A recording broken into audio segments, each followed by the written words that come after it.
बच्चों देखो, ज्ञान बढ़ाओ, पढ़ते जाओ, बढ़ते जाओ।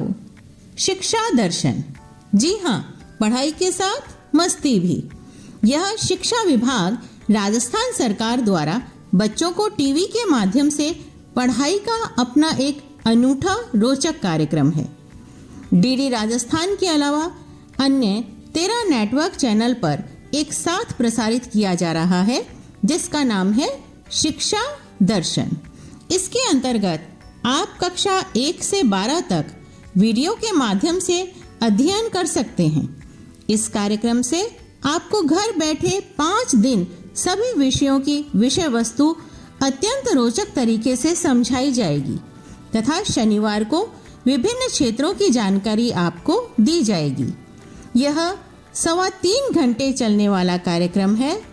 राजस्थान राज्य शैक्षिक अनुसंधान एवं प्रशिक्षण परिषद उदयपुर के तत्वावधान में तैयार किया गया है।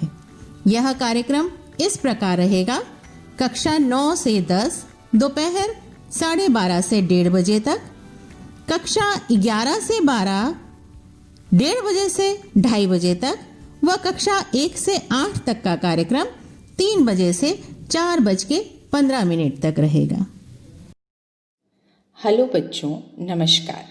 राजस्थान सरकार की शिक्षा दर्शन कार्यक्रम में आपका पुनः स्वागत। आज हम कक्षा 12 व 11 के लिए लेकर आए हैं केमिस्ट्री और फिजिक्स। कक्षा 11 में रसायन विज्ञान में आज पढ़ने वाला पाठ है रसायन विज्ञान की कुछ मूलभूत अवधारणाएं, भाग 8 व उनसे संबंधित प्रश्न। इसी प्रकार कक्षा 11 को भौतिक विज्ञान में पढ़ाया जाएगा सरल रेखा में गति, भाग 4 व उनसे संबंधित प्रश्नों को हल करवाया जाएगा। कक्षा 12 के लिए रसायन विज्ञान में लेकर आए हैं वैद्युत रसायन, भाग 2 व उनसे संबंधित प्रश्न। और इसी प्रकार भौतिक विज्ञान में स्थिर वैद्युत विभव तथा धारिता, भाग 3 व उनसे संबंधित प्रश्नों को हल करवाया जाएगा। तो ये वे पाठ थे जो अब हम पढ़ने वाले हैं। तो बच्चों, हो जाइए तैयार, अपनी कॉपी पेन लेकर शुरू करते हैं हम पाठ।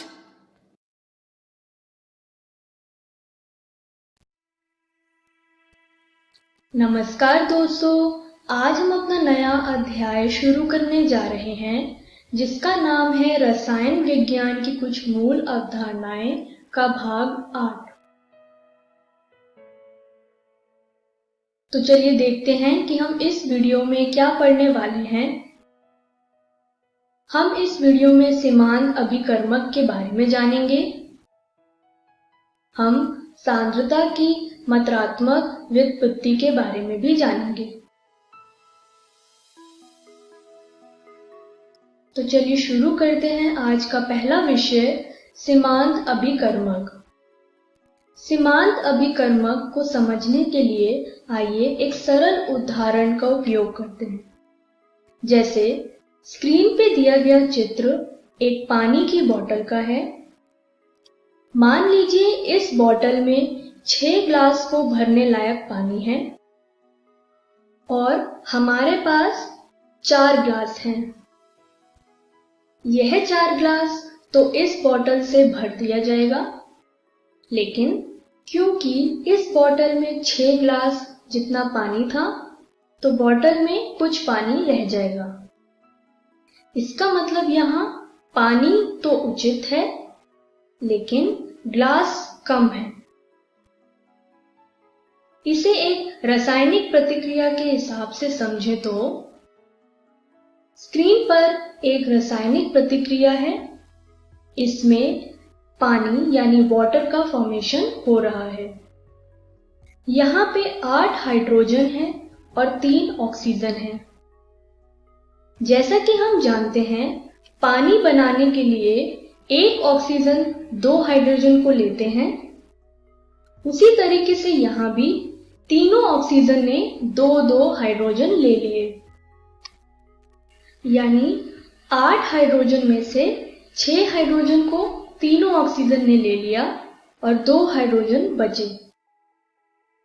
इसका मतलब इस रिएक्शन में ऑक्सीजन एक सीमांत अभिकर्मक यानी लिमिटिंग रिएजेंट है और हाइड्रोजन उचित मात्रा में प्रेजेंट है। आइए सीमांत अभिकर्मक की परिभाषा को देखें। एक रासायनिक प्रतिक्रिया में सीमांत अभिकर्मक वह पदार्थ है जो रासायनिक प्रतिक्रिया पूरे होने पर पूरी तरह से खत्म हो जाता है। जैसा हमने पिछली स्लाइड में एक रासायनिक प्रतिक्रिया देखी थी, उसमें हाइड्रोजन तो प्रेजेंट था, लेकिन ऑक्सीजन पूरी तरीके से खत्म हो गया था। तभी वहां पर ऑक्सीजन एक सीमांत अभिकर्मक है। सीमांत अभिकर्मक को समझने के लिए आइए एक प्रश्न को सुलझाते हैं।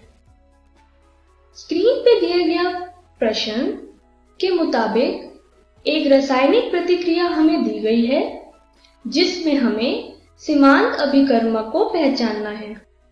इस रासायनिक प्रतिक्रिया में एल्यूमीनियम का द्रव्यमान हमें 2.80 ग्राम दिया है और क्लोरीन गैस का द्रव्यमान हमें 4.25 ग्राम दिया है।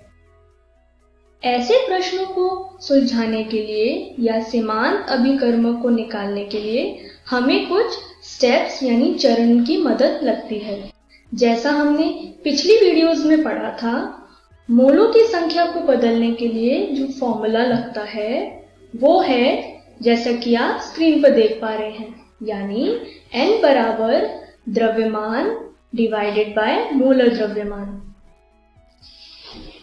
इस फॉर्मूले को लगाकर एल्यूमीनियम के मोलों की संख्या आएगी 2.80 डिवाइडेड बाय 26.98 ग्राम पर मोल, क्योंकि 26.98 ग्राम पर मोल एल्यूमीनियम का मोलर द्रव्यमान है। इस हिसाब से एल्यूमीनियम के मोलर की संख्या आई 0.104 मोल। उसी तरीके से हमने क्लोरीन गैस के मोलों की संख्या को ज्ञात किया, यानी 4.25 ग्राम को 70.98 ग्राम पर मोल से भाग किया, क्योंकि 70.98 ग्राम पर मोल क्लोरीन गैस का मोलर द्रव्यमान है। तो क्लोरीन गैस का मोलों की संख्या आई 0.059 मोल। चलिए स्टेप 1 यानी चरण 1 के बाद अब हम अपने चरण 2 पे चलते हैं। चरण 2 यानी स्टेप 2 के मुताबिक दिए गई रासायनिक प्रतिक्रिया का स्टोइकियोमेट्री अनुपात निकालना। जैसा हमने पिछली वीडियोस में स्टोइकियोमेट्री गुणांक के बारे में पढ़ा ही था, इस रासायनिक प्रतिक्रिया में एल्यूमीनियम का स्टोइकियोमेट्री गुणांक है 2, क्लोरीन गैस का स्टोइकियोमेट्री गुणांक है 3। स्टोइकियोमेट्री अनुपात इन स्टोइकियोमेट्री गुणांक के अनुपात को ही कहते हैं, यानी स्टोइकियोमेट्रिक अनुपात मतलब एल्यूमीनियम के मोल को क्लोरीन गैस के मोल से डिवाइड करना। यहाँ स्टोइकियोमेट्रिक गुणांक ही एल्यूमीनियम और क्लोरीन गैस के मोलों की संख्या को दर्शा रहा है। इस फॉर्मूले में यह वैल्यू रखकर हमारा स्टोइकियोमेट्री अनुपात आया 2/3 यानी 0.66। यह इस रासायनिक प्रतिक्रिया का स्टोइकियोमेट्री अनुपात है।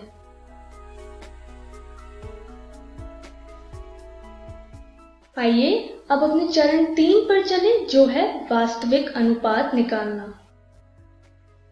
वास्तविक अनुपात का यहाँ यह मतलब है कि जो हमने चरण 1 पर एल्यूमीनियम और क्लोरीन गैस के मोलों की संख्या को निकाला था, उसके अनुपात को यहाँ पर वास्तविक अनुपात कहा गया है।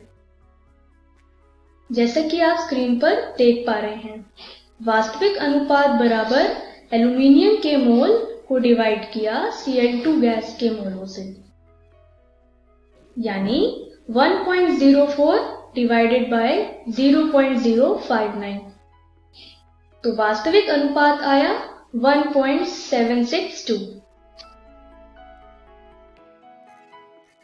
तो स्टोइकियोमेट्री अनुपात जो हमने चरण 2 पे निकाला था उसकी वैल्यू थी 0.66। स्टोइकियोमेट्री अनुपात के हिसाब से हर 1 मोल क्लोरीन गैस के लिए हमें 0.66 मोल एल्यूमीनियम की जरूरत होती है इस रासायनिक प्रतिक्रिया में। स्टोइकियोमेट्रिक अनुपात निकालने के बाद हमने वास्तविक अनुपात भी निकाला था जो आया था 1.762। इसके हिसाब से हर 1 मोल क्लोरीन गैस के लिए हमें 1.762 मोल एल्यूमीनियम चाहिए होता है।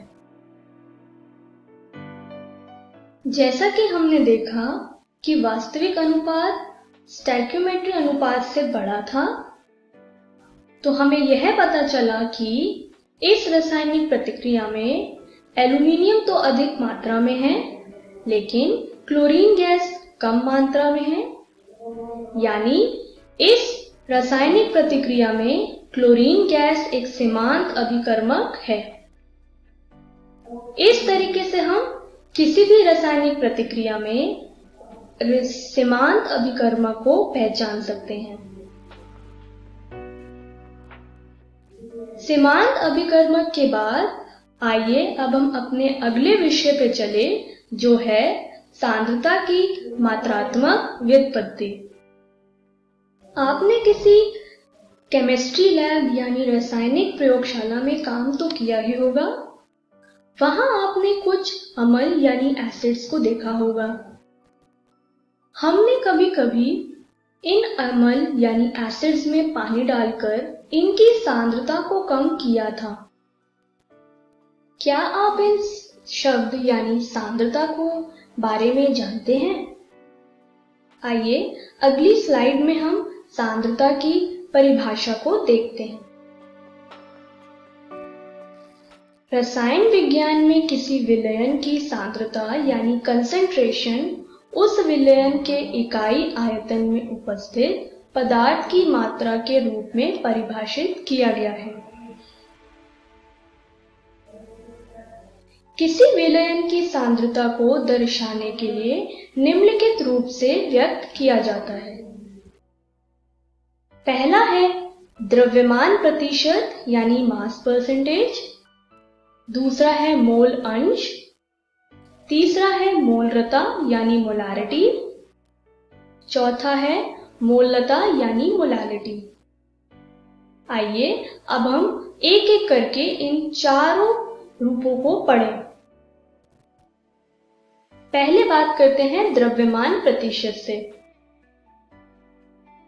किसी 100 ग्राम विलयन में किसी विलय की घुली हुई सामग्री मात्रा को द्रव्यमान प्रतिशत कहा जाता है। द्रव्यमान प्रतिशत के लिए जो फॉर्मूला लगाया जाता है वह आप स्क्रीन पर देख पा रहे हैं, यानी द्रव्यमान प्रतिशत बराबर विलय का द्रव्यमान डिवाइडेड बाय विलयन का द्रव्यमान इंटू 100, क्योंकि यह प्रतिशत है। द्रव्यमान प्रतिशत के बाद अब बात करते हैं मोल अंश की। मोल अंश एक सांद्रता की इकाई है जिससे किसी विलयन की कुल संख्या से विभाजित घटक के मोलों की संख्या के बराबर माना जाता है। यदि कोई पदार्थ A किसी दूसरे पदार्थ B में घुलता है और A पदार्थ के मोलों की संख्या को हम Na और B पदार्थ के मोलों की संख्या को हम Nb लिखते हैं, तो पदार्थ A का मोल अंश होगा जैसा कि आप स्क्रीन पर देख पा रहे हैं, यानी Na जो कि पदार्थ A का मोलों की संख्या है उसको हमने Na प्लस Nb से डिवाइड किया, क्योंकि इस मिश्रण में दो पदार्थ हैं A और B, तो इन दोनों पदार्थों के मोलों की संख्या को जोड़ना ही मिश्रण के मोलों की संख्या हुई। उसी तरीके से अगर हमें B का मोल अंश निकालना हो तो NB divided by Na plus NB। Na plus NB मिश्रण के मोलों की संख्या है। मोल अंश की SI इकाई नहीं होती है। मोल अंश के बाद आइए अब बात करते हैं मोलरता यानी मोलैरिटी के बारे में। मोलरता या मोलर सांद्रता प्रति लीटर घोल में विलय के मोल की संख्या को बताता है। इसका फॉर्मूला होगा मोलरता बराबर विलय के मोलों की संख्या डिवाइडेड बाय विलायक का आयतन लीटर में। मोलरता की SI इकाई है मोल पर लीटर या बड़ा M यानी कैपिटल M। मोलरता के बाद आइए अब बात करते हैं मोललता यानी मोलालिटी के बारे में। मोललता को विलायक के प्रति किलोग्राम मोल की संख्या के रूप में परिभाषित किया गया है। मोललता बराबर विलय के मोलों की संख्या डिवाइडेड बाय विलायक का द्रव्यमान किलोग्राम में। मोललता की SI इकाई है मोल पर किलोग्राम या स्मॉल m यानी छोटा m। तो चलिए देखते हैं कि हमने इस वीडियो में क्या सीखा। हमने इस वीडियो में सीमांत अभिकर्मक के बारे में पढ़ा। हमने सांद्रता की मात्रात्मक व्युत्पत्ति के बारे में भी सीखा। तो चलिए देखते हैं कि हम अगली वीडियो में क्या पढ़ने वाले हैं। अगली वीडियो में हम परमाणु की संरचना के बारे में पढ़ेंगे, जो हमारा अगला अध्याय है। Thank you.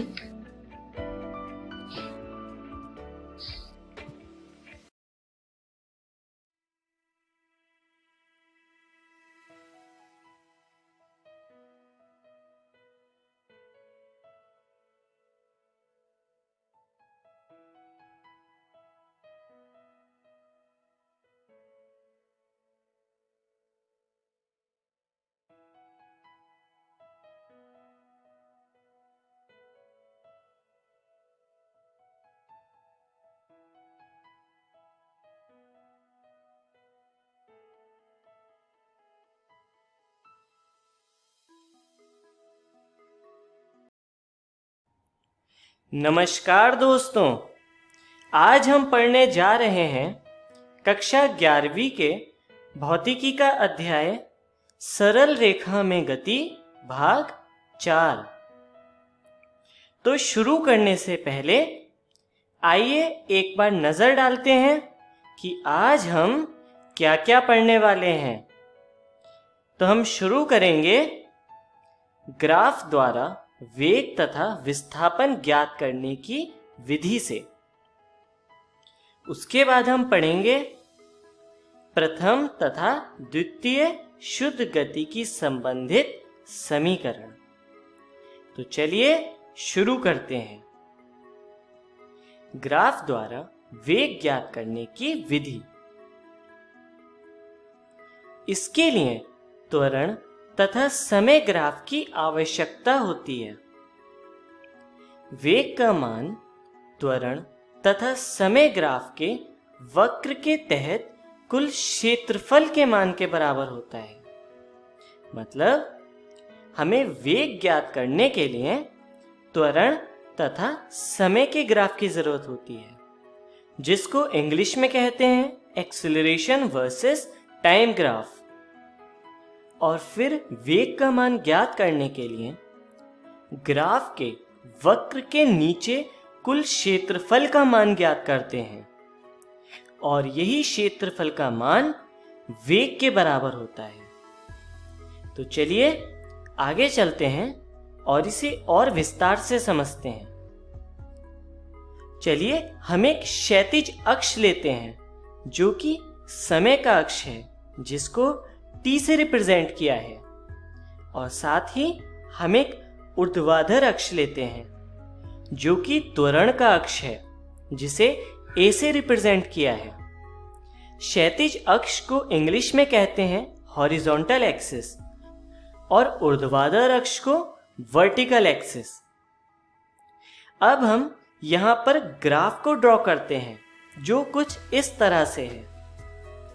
अब वेग ज्ञात करने के लिए इस वक्र के नीचे कुल क्षेत्रफल जितना है उसका मान ज्ञात करते हैं। इसके लिए हम ग्राफ के अंतिम बिंदु से एक लंबवत रेखा खींचते हैं जो समय के अक्ष को एक बिंदु पर काटती है, और इस तरह हम ये क्षेत्रफल को दिखा सकते हैं। और हम कह सकते हैं v मतलब वेग बराबर वक्र के नीचे का कुल क्षेत्रफल। तो चलिए अब आगे चलते हैं और ग्राफ द्वारा विस्थापन ज्ञात करने की विधि पढ़ते हैं। इसके लिए वेग तथा समय ग्राफ की आवश्यकता होती है। विस्थापन का मान वेग तथा समय ग्राफ के वक्र के तहत कुल क्षेत्रफल के मान के बराबर होता है। मतलब विस्थापन का मान ज्ञात करने के लिए हम वेग तथा समय ग्राफ ड्रॉ करते हैं। वेग तथा समय ग्राफ को इंग्लिश में कहते हैं वेलोसिटी वर्सेस टाइम ग्राफ। अब इस ग्राफ के वक्र के नीचे के कुल क्षेत्रफल का मान ज्ञात करते हैं और क्षेत्रफल के इसी मान को हम विस्थापन कहते हैं, और इस तरह ग्राफ द्वारा विस्थापन का मान ज्ञात किया जा सकता है। तो चलिए आगे चलते हैं और इसे विस्तार से समझते हैं। मान लीजिए हम एक क्षैतिज अक्ष खींचते हैं जो कि समय का अक्ष है, और इसी तरह हम एक ऊर्ध्वाधर अक्ष खींचते हैं जो कि वेग का अक्ष है, और हम एक ग्राफ ड्रॉ करते हैं जो कुछ इस तरह से है। अब विस्थापन ज्ञात करने के लिए हम इस ग्राफ के अंतिम बिंदु से एक लंबवत रेखा खींचते हैं समय के अक्ष पर, और अब इस आकृति के अंदर जो क्षेत्रफल है वो विस्थापन के बराबर होता है, और हम लिख सकते हैं d यानी विस्थापन बराबर वक्र के नीचे का कुल क्षेत्रफल। तो चलिए आगे बढ़ते हैं और प्रथम शुद्ध गति की संबंधित समीकरण पे नजर डालते हैं। यह समीकरण प्रारंभिक वेग, अंतिम वेग, समय और त्वरण के बीच के संबंध को दर्शाती है। जैसा कि आप पिछली वीडियो में इस समीकरण के बारे में पढ़ चुके हैं, इसका सूत्र होता है v बराबर u प्लस at, जहां v अंतिम वेग है, u प्रारंभिक वेग है, a त्वरण है तथा t समय है, और इसी को हम प्रथम शुद्ध गति की संबंधित समीकरण कहते हैं। इस समीकरण को हम इस प्रकार भी लिख सकते हैं जो कि है v माइनस u बराबर at। तो चलिए अब हम आगे चलते हैं और इसके लिए एक उदाहरण पढ़ते हैं। मानते हैं एक कण गतिमान है जिसका प्रारंभिक वेग है u बराबर 10 मीटर पर सेकेंड, अंतिम वेग है v बराबर 30 मीटर पर सेकेंड, और कुल समय है 40 सेकेंड। मतलब 40 सेकंड के समय अंतराल में कण का वेग 10 मीटर पर सेकंड से बढ़कर 30 मीटर पर सेकंड हो जाता है। तो वेग परिवर्तन हो रहा है, इसीलिए यहाँ पर कण में त्वरण भी होगा, क्योंकि त्वरण होता है वेग परिवर्तन की दर। तो चलिए हम यहाँ पर त्वरण का मान ज्ञात करते हैं, जिसके लिए हम प्रथम शुद्ध गति की संबंधित समीकरण का प्रयोग करते हैं जो कि इस प्रकार है v बराबर u प्लस at, जहां पर v अंतिम वेग है, u प्रारंभिक वेग है, a त्वरण है तथा t समय है। तो चलिए अब हम यहां पर सभी चरों के मान रखते हैं। जो कि इस प्रकार से हैं। 30 मीटर पर सेकंड बराबर 10 मीटर पर सेकंड प्लस a गुणा 40 सेकंड। अब इसे हल करने के लिए 10 मीटर पर सेकंड को लेफ्ट हैंड साइड ले जाते हैं, जिससे हमें मिलता है 30 मीटर पर सेकंड माइनस 10 मीटर पर सेकंड बराबर a गुणा 40 मीटर पर सेकंड। और इसे हल करने पर मिलता है a गुणा 40 मीटर पर सेकंड बराबर 20 मीटर पर सेकंड, जिसे हल करने पर हमें मिल जाता है a बराबर 0.5 मीटर पर सेकंड स्क्वायर। और यही त्वरण का मान है।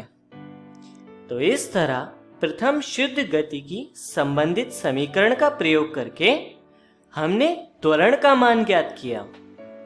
तो चलिए अब हम आगे बढ़ते हैं और द्वितीय शुद्ध गति की संबंधित समीकरण को पढ़ते हैं। इसके लिए हम एक क्षैतिज अक्ष खींचते हैं जो कि समय का अक्ष है, और साथ ही एक ऊर्ध्वाधर अक्ष खींचते हैं जो वेग का अक्ष है।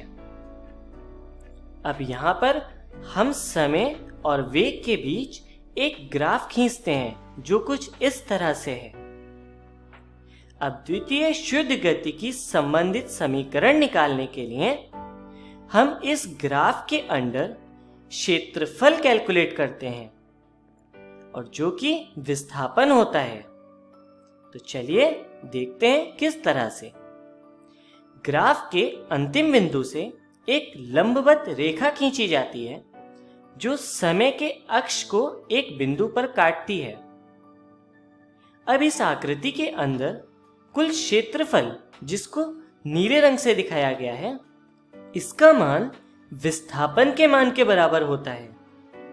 तो चलिए अब आगे देखते हैं। मूल बिंदु से ग्राफ के अंतिम बिंदु तक के समय को हम t से प्रदर्शित करते हैं, और इसी तरह हम ऊर्ध्वाधर अक्ष पर ग्राफ जहां से शुरू हुआ है उस पॉइंट को u तथा ग्राफ के अंतिम बिंदु को v से प्रदर्शित करते हैं, जहां पर u है प्रारंभिक वेग और v है अंतिम वेग। अब इसका कुल क्षेत्रफल निकालने के लिए हम इस आकृति को दो आकृतियों में बांट देते हैं, जिसमें पहली आकृति है एक आयत और दूसरी आकृति है एक त्रिभुज। कुल क्षेत्रफल का मान आयत के क्षेत्रफल तथा त्रिभुज के क्षेत्रफल के योग के बराबर होता है। चलिए इसे गणितीय रूप में लिखते हैं, जहां हम देखते हैं a बराबर a1 प्लस a2, जहां पर कैपिटल A है कुल क्षेत्रफल, a1 है आयत का क्षेत्रफल तथा a2 है त्रिभुज का क्षेत्रफल। तो यहां पर आयत का क्षेत्रफल हो जाएगा u इंटू t और त्रिभुज का क्षेत्रफल हो जाएगा half v minus u into t, क्योंकि v माइनस u त्रिभुज की हाइट है। तो इसलिए यहां लिखा गया है कैपिटल A बराबर ut plus half v minus u into t। अब जैसा कि पिछली समीकरण में आपने पढ़ा था कि v माइनस u बराबर होता है at के, तो इसे हम लिख सकते हैं a is equal to ut plus half at square. कुल क्षेत्रफल विस्थापन के बराबर होता है, इसलिए हम इसे लिख सकते हैं विस्थापन यानी x बराबर ut plus half at square. और यही हमारी द्वितीय शुद्ध गति की संबंधित समीकरण है। तो चलिए अब हम आगे चलते हैं और इसका उदाहरण देखते हैं। उदाहरण में हम मानते हैं कि यदि कोई कण एक गति की अवस्था में है और उसका प्रारंभिक वेग है u बराबर 10 मीटर पर सेकंड, कुल समय है t बराबर 40 सेकंड और त्वरण है 0.5 मीटर पर सेकंड स्क्वायर। हमें ज्ञात करना है कि कण के विस्थापन का मान क्या होगा। तो कण के विस्थापन का मान ज्ञात करने के लिए हम द्वितीय शुद्ध गति की संबंधित समीकरण का प्रयोग करते हैं, जो कि इस प्रकार है। x बराबर ut plus half at square, जहां पर x है विस्थापन, u है प्रारंभिक वेग, t है समय और a है त्वरण। तो चलिए हम सभी चरों के मान रखते हैं और देखते हैं कि विस्थापन का मान हमें क्या ज्ञात होता है। तो हमें समीकरण मिलती है x बराबर 10 मीटर पर सेकंड गुणा 40 सेकंड प्लस 1/2 0.5 मीटर पर सेकंड स्क्वायर गुणा 40 सेकंड का होल स्क्वायर। इसे हल करने पर मिलता है 400 मीटर प्लस 400 मीटर बराबर 800 मीटर। तो हमें मिलता है x बराबर 800 मीटर, जो कि विस्थापन का मान है। तो इस तरह द्वितीय शुद्ध गति की संबंधित समीकरण का प्रयोग करके हमने विस्थापन का मान ज्ञात किया। तो चलिए अब हम आगे चलते हैं और देखते हैं कि आज की वीडियो में हमने क्या क्या सीखा। तो आज हमने सबसे पहले सीखा ग्राफ द्वारा वेग तथा विस्थापन ज्ञात करने की विधि।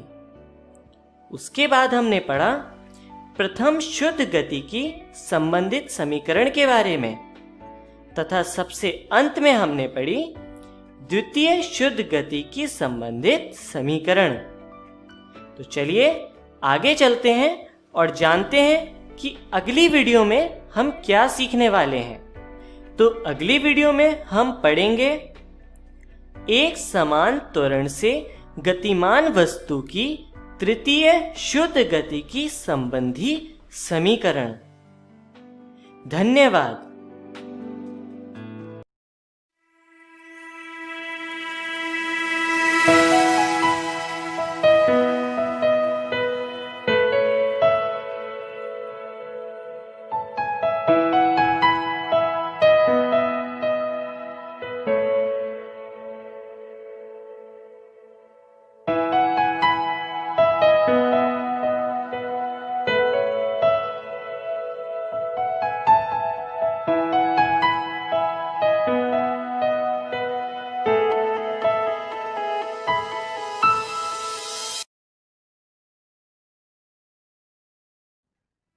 नमस्कार दोस्तों, आज हम वैद्युत रसायन का दूसरा भाग शुरू करने जा रहे हैं। आइए देखते हैं आज की इस वीडियो में हम कौन कौन से विषयों पर बात करने वाले हैं। सबसे पहले हम नस्ट समीकरण के बारे में बात करेंगे। उसके बाद हम साम्य स्थिरांक और गिब्स ऊर्जा के बारे में बात करेंगे और आखिरी में हम चालकता सेल के बारे में बात करेंगे। तो आइए शुरू करते हैं नस्ट समीकरण से। देखिए क्या होता है, ये समीकरण जो है वो इलेक्ट्रोड विभव निकालने के लिए होता है। इसका उपयोग तब किया जाता है जब उपयोग की जाने वाली स्पीशीज की सांद्रता एक इकाई नहीं होती। हमने पिछली वीडियो में जो तरीका देखा था इलेक्ट्रोड विभव निकालने का, वो तब काम आता है जब जो हमारी स्पीशीज होती हैं उनकी सांद्रता एक होती है।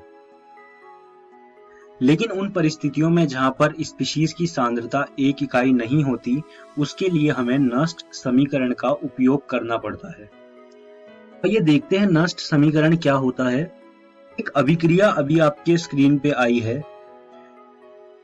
Small a capital A plus small b capital B देता है small c capital C plus small d capital D। तो ये एक सामान्य रसायन अभिक्रिया है। इसके लिए अगर मुझे नस्ट समीकरण लिखना है तो वो मैं कुछ इस प्रकार लिखूंगा। अब देख सकते हैं जो मेरा ई सेल होगा वो बराबर होगा ई नॉट सेल के। ये ई नॉट सेल मानक इलेक्ट्रोड विभव है minus 2.303 RT divide NF log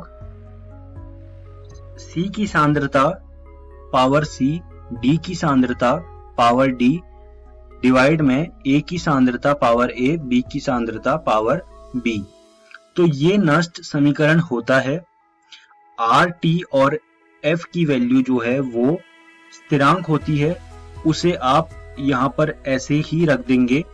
आपको सिर्फ यहाँ पर N की संख्या चाहिए और उसके बाद आपको सांद्रता चाहिए CDAVG।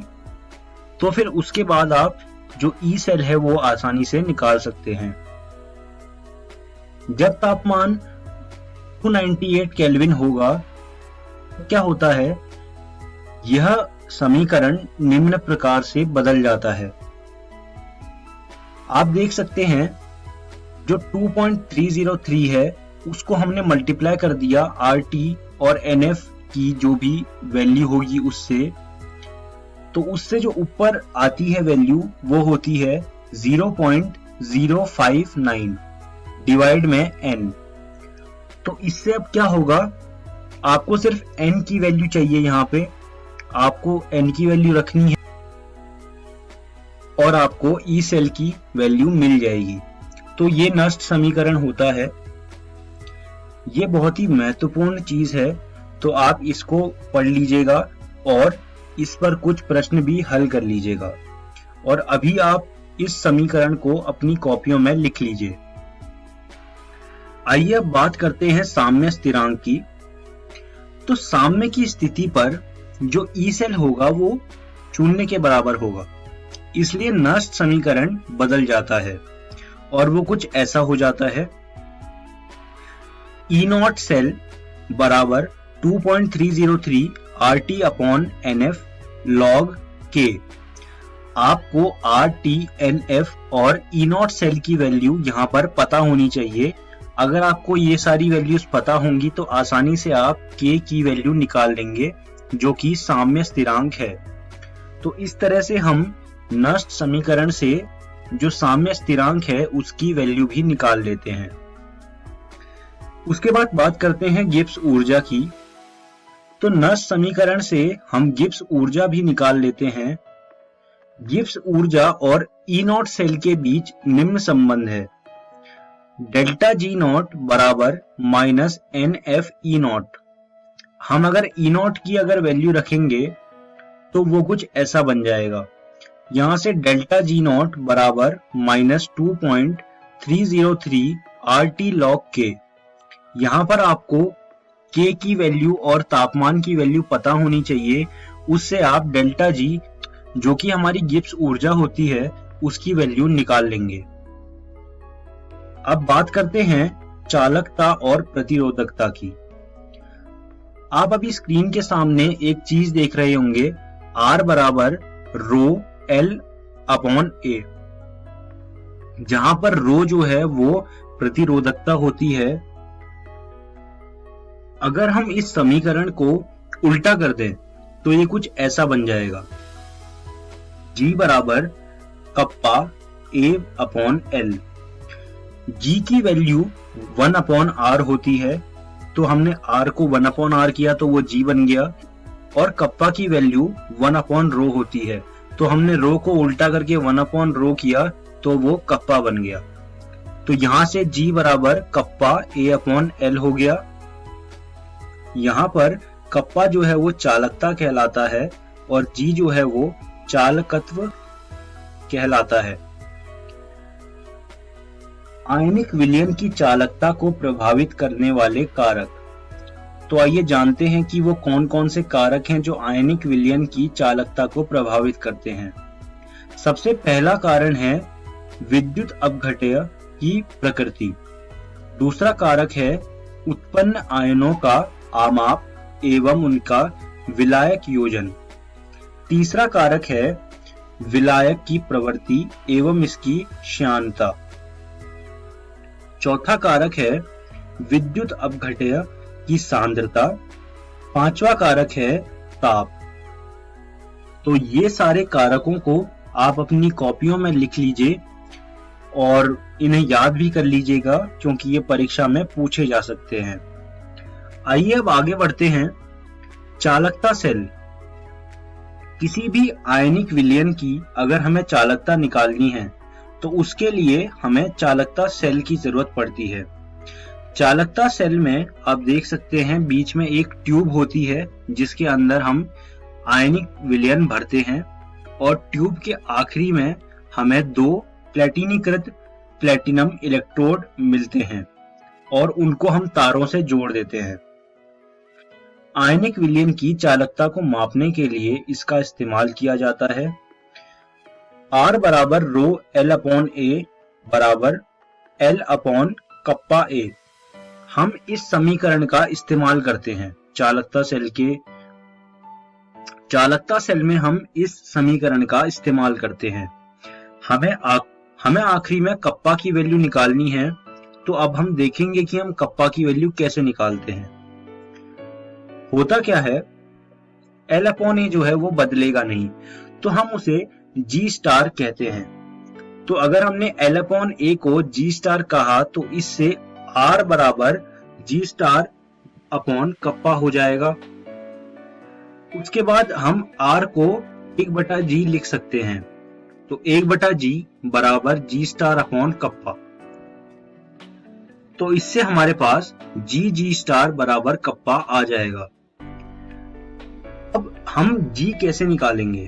तो G निकालने का तरीका है, हम चालकता सेल को एक व्हीटस्टोन ब्रिज में लगा देंगे। व्हीटस्टोन ब्रिज को आप अपने भौतिकी में पढ़ेंगे, तो अभी मैं उसके बारे में यहाँ बात नहीं करता। तो अगर आप व्हीटस्टोन ब्रिज में अपना चालकता सेल लगाएंगे तो उससे क्या है, आप वहां से R की वैल्यू निकाल लेंगे। तो उसके बाद आप क्या करेंगे, कप्पा बराबर G स्टार अपॉन R। तो आपको G स्टार की वैल्यू पता है, आपको R की भी वैल्यू पता है, आपको कप्पा पता लग जाएगा। तो इस तरह से हम चालकता सेल से किसी भी आयनिक विलयन की चालकता निकालते हैं। अब हम इस वीडियो के अंत में आ गए हैं। आइए देखते हैं हमने आज की इस वीडियो में क्या सीखा। सबसे पहले हमने नस्ट समीकरण के बारे में पढ़ा, उसके बाद हमने साम्य स्थिरांक और गिब्स ऊर्जा के बारे में पढ़ा, और आखिरी में हमने चालकता सेल के बारे में पढ़ा। मैं उम्मीद करता हूं आपको मेरी पढ़ाई हुई चीजें समझ आई होंगी, और आपको ये सुझाव देना चाहता हूं कि आप इन सब चीजों को अपनी रसायन विज्ञान भाग 1 NCERT से पढ़ लीजिएगा और इन पर आधारित कुछ प्रश्न भी हल कर लीजिएगा। अब बात करते हैं कि हम अगली वीडियो में क्या देखने वाले हैं। तो अगली वीडियो में हम मोलर चालकता के बारे में पढ़ेंगे, और फिर हम प्रबल विद्युत अपघट्य के बारे में पढ़ेंगे, और हम दुर्बल विद्युत अपघट्य के बारे में पढ़ेंगे। धन्यवाद दोस्तों।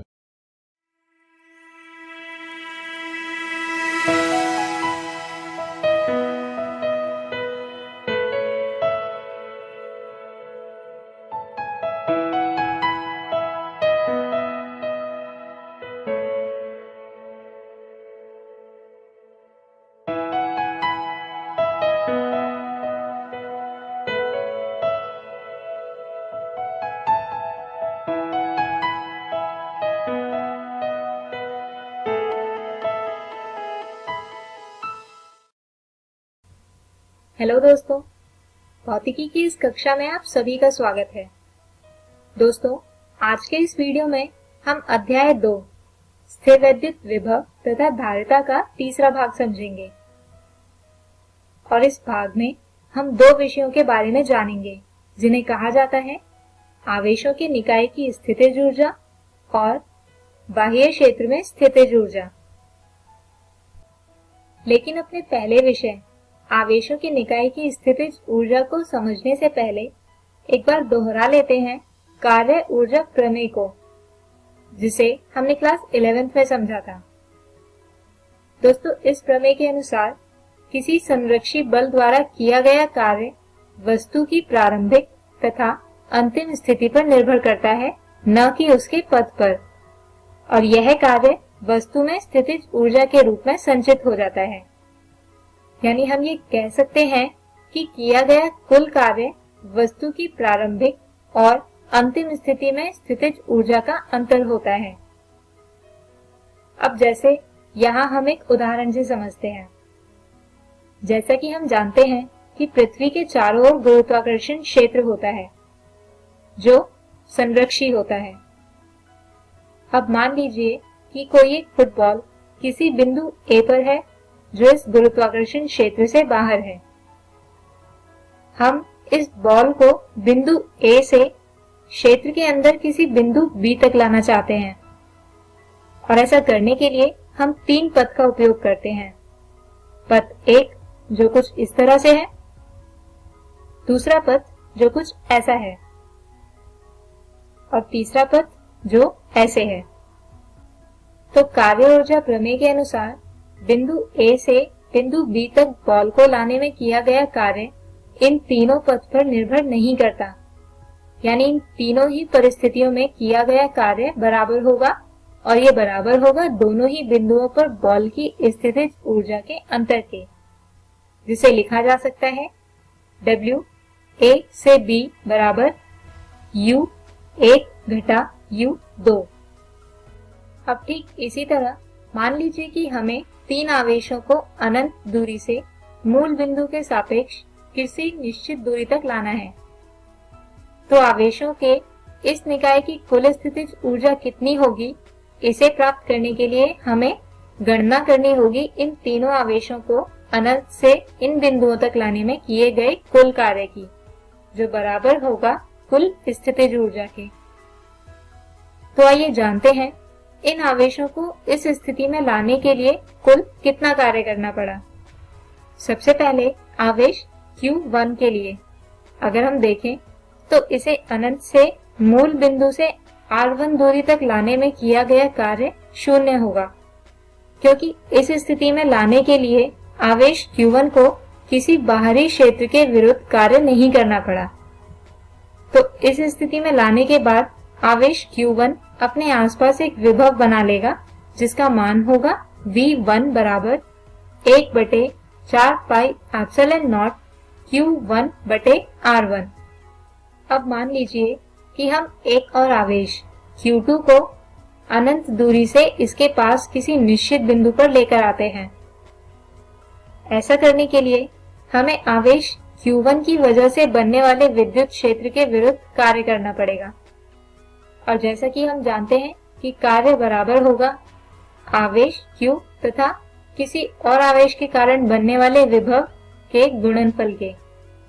यानी यहाँ पर कार्य W2 होगा Q2 गुणा V1, या इसे लिख सकते हैं W2 बराबर 1/4 pi epsilon not Q1 Q2 बटे R12। दोस्तों यहाँ पर R12 Q1 और Q2 के बीच की दूरी है, और कार्य ऊर्जा प्रमेय के अनुसार जैसा कि हमने देखा था कि ये किया गया कुल कार्य बराबर होगा इस निकाय की स्थितिज ऊर्जा के। यानी आवेशों की निकाय की कुल स्थितिज ऊर्जा U होगी 1/4 pi epsilon not Q1 Q2 बटे R12। अब मान लीजिए कि इसी निकाय में हम एक और आवेश Q3 को लाना चाहते हैं, तो क्या अब इस नए निकाय की स्थितिज ऊर्जा समान रहेगी? जी नहीं, निकाय में आवेश के जुड़ने से स्थितिज ऊर्जा में भी बदलाव आएगा, और अब ये आवेश Q3 को अनंत से इस बिंदु तक लाने में किए गए कार्य का भी योग होगा। तो जैसा कि हमने अभी देखा था कि Q1 को लाने में किया गया कार्य था 0, जबकि इसकी वजह से इसके चारों ओर दिक् स्थान में बनने वाला विभव V1 था 1/4 पाई एप्सिलॉन नॉट Q1 बटे R1। इसके बाद Q2 को लाने में किया गया कार्य था W2 बराबर 1/4 pi epsilon not Q1 Q2 बटे R12, और इस आवेश की वजह से भी इसके चारों ओर दिक् स्थान में एक और विभव होगा, जिसका मान होगा V2 जो बराबर होगा 1/4 पाई एप्सिलॉन नॉट Q2 बटे R2 के। यानी अब इस दिक् स्थान में बनने वाला कुल विभव होगा इन दोनों विभव का योग, यानी V12 जो बराबर होगा 1/4 pi epsilon not bracket Q1 बटे R1 जमा Q2 बटे R2। और आवेश Q3 को इस विभव में लाने के लिए अब इस विभव V12 के विरुद्ध कार्य करना पड़ेगा जो होगा W3 और जो बराबर होगा Q3 गुणा V12 के।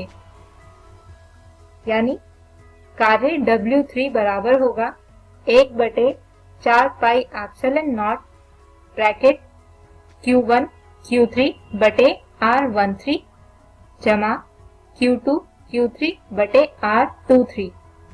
तो इस पूरे निकाय को बनाने में किया गया कुल कार्य इन सभी आवेशों को एक एक कर स्थापित करने में किए गए कार्य यानी W1 जो था 0, W2 जो था 1/4 pi epsilon not Q1 Q2 बटे R12 तथा W3 जो बराबर था 1/4 pi epsilon not bracket Q1 Q3 बटे R13 जमा Q2 Q3 बटे R23 इनका योग होगा। यानी कुल स्थितिज ऊर्जा U बराबर होगी W1 जमा W2 जमा W3 के। यानी U बराबर होगा 1/4 pi epsilon not bracket Q1 Q2 बटे R12 जमा Q1 Q3 बटे R13 जमा Q2 Q3 बटे R23। आइए अब मान लेते हैं कि हम आवेशों का एक ऐसा ही निकाय किसी बाहरी विद्युत क्षेत्र की उपस्थिति में बनाना चाहते हैं।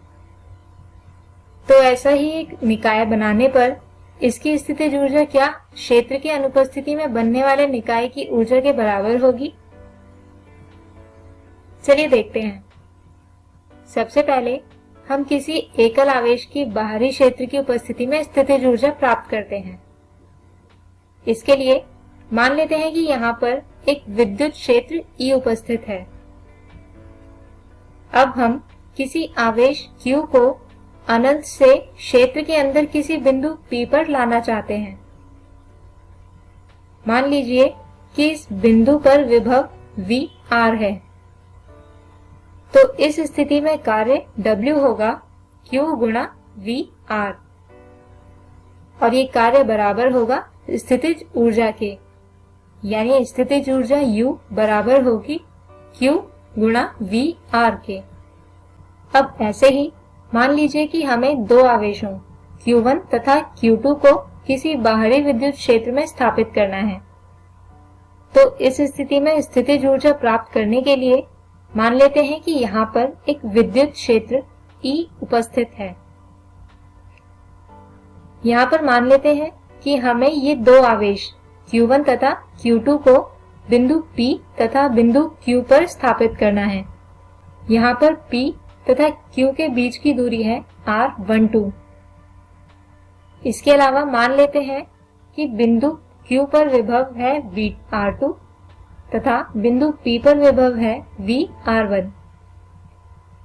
तो सबसे पहले आवेश Q1 को बिंदु P पर लाने में किया गया कार्य होगा W1 जो बराबर होगा Q1 गुणा VR1 के।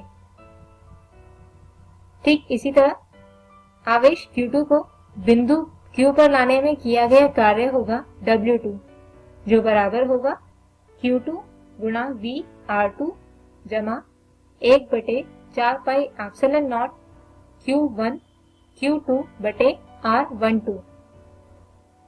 दोस्तों यहाँ पर दूसरा पद आवेश Q1 की उपस्थिति की वजह से बनने वाला विभव है। अब कुल स्थितिज ऊर्जा इन दोनों आवेशों को स्थापित करने में किए गए कार्य का योग होगा, यानी W1 जमा W2 अर्थात U बराबर होगा Q1 गुणा VR1 जमा Q2 गुणा VR2 जमा 1/4πε0 Q1 Q2 बटे R12। आइए अब एक और स्थिति देखते हैं जिसमें एक द्विध्रुव किसी बाहरी विद्युत क्षेत्र में रखा है। अब जैसे कि हम जानते हैं कि विद्युत द्विध्रुव खुद को बाहरी क्षेत्र की दिशा में ही स्थापित कर लेता है और ऐसा करने के लिए उस पर विद्युत क्षेत्र एक बल आघूर्ण लगाता है जिसे यहाँ टाउ बाह्य से दर्शाया गया है। तो इस बल आघूर्ण का मान होगा P E sin थीटा। यहाँ पर P द्विध्रुव आघूर्ण तथा E विद्युत क्षेत्र है। अब द्विध्रुव को विद्युत क्षेत्र की दिशा में स्थापित करने में किया गया कुल कार्य होगा W बराबर इंटीग्रेशन F.ds यानी इंटीग्रेशन θ0 से θ1 टाउ बाह्य d थीटा। अब इसे लिख सकते हैं कि W बराबर होगा integration PE sin theta d theta के, जिसे हल करने पर आता है W बराबर PE bracket cos θ0 minus cos θ1। अब जैसा कि हम जानते हैं कि द्विध्रुव का प्रारंभिक कोण अधिकतम π/2 होगा, जिसे बल आघूर्ण लगाने के बाद किसी निश्चित कोण थीटा तक घुमाया जाता है। यानी ऐसा करने में स्थितिज ऊर्जा होगी u थीटा बराबर ऋणात्मक PE cos थीटा, या इसे लिख सकते हैं कि u थीटा बराबर ऋणात्मक P.E। तो दोस्तों, हम उम्मीद करते हैं कि आपको हमारा आज का ये वीडियो समझ आया होगा। हमारे आज के इस वीडियो में हमने समझा आवेशों की निकाय की स्थितिज ऊर्जा को और बाह्य क्षेत्र में स्थितिज ऊर्जा को। हमारे अगले वीडियो में हम जानेंगे चालक स्थिर वैद्युतिकी को। तब तक के लिए गुड बाय।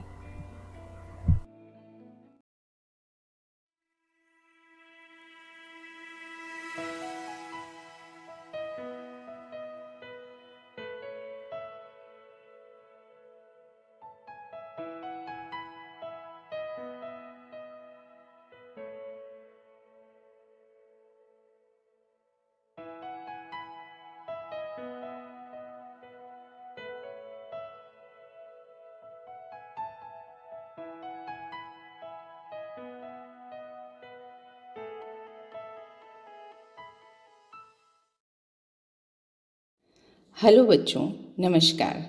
कैसा लगा आज का पाठ पढ़कर? बिल्कुल समझ आ ही गया होगा। तो देख लेते हैं आज हमने क्या सीखा। आज हमने कक्षा 11 में रसायन विज्ञान में पढ़ा रसायन विज्ञान की कुछ मूलभूत अवधारणाएं भाग 8 और उनसे संबंधित प्रश्नों को हल किया। इसी प्रकार भौतिक विज्ञान में हमने सरल रेखा में गति भाग 4 व संबंधित प्रश्नों को हल किया। कक्षा 12 के लिए भी हम केमिस्ट्री और फिजिक्स लेकर आए थे। केमिस्ट्री में हमने देखा वैद्युत रसायन भाग 2 व संबंधित प्रश्न, और भौतिक विज्ञान में स्थिर वैद्युत विभव तथा धारिता भाग 3 का अध्ययन किया और उनसे संबंधित प्रश्नों को हल किया। तो ये तो वे कार्यक्रम थे जो आज हमने पढ़े, सीखे। अब देखते हैं कल हम आपके लिए क्या लेकर आ रहे हैं। कल हम कक्षा 11 व 12 के लिए लेकर आ रहे हैं गणित विषय, जिसमें कक्षा 11 को समुच्चय के प्रैक्टिस क्वेश्चंस करवाए जाएंगे और साथ ही संबंध व फलन भाग 1 शुरू करवाया जाएगा। कक्षा 12 के गणित विषय में हम लेकर आए हैं आव्यूह भाग 1 और उनसे संबंधित प्रश्न। तो ये तो थे कल प्रसारित होने वाले कार्यक्रम। अब बच्चों, चलते चलते महत्वपूर्ण सूचना, आप YouTube पर इन सभी वीडियोस को पुनः देख सकते हैं DD राजस्थान शिक्षा दर्शन पर सर्च करके। तो कल तक के लिए नमस्कार, धन्यवाद। बच्चों, आपको यह कार्यक्रम कैसा लगा? अपना सुझाव अवश्य दें। इस कार्यक्रम से संबंधित आपके मन में यदि कुछ सुझाव आता है या किसी भी तरह की शंका आपके मन में है तो आप हमें ईमेल एड्रेस पर भेज सकते हैं। हमारा ईमेल एड्रेस है शिक्षादर्शन rajasthan@gmail.com। धन्यवाद।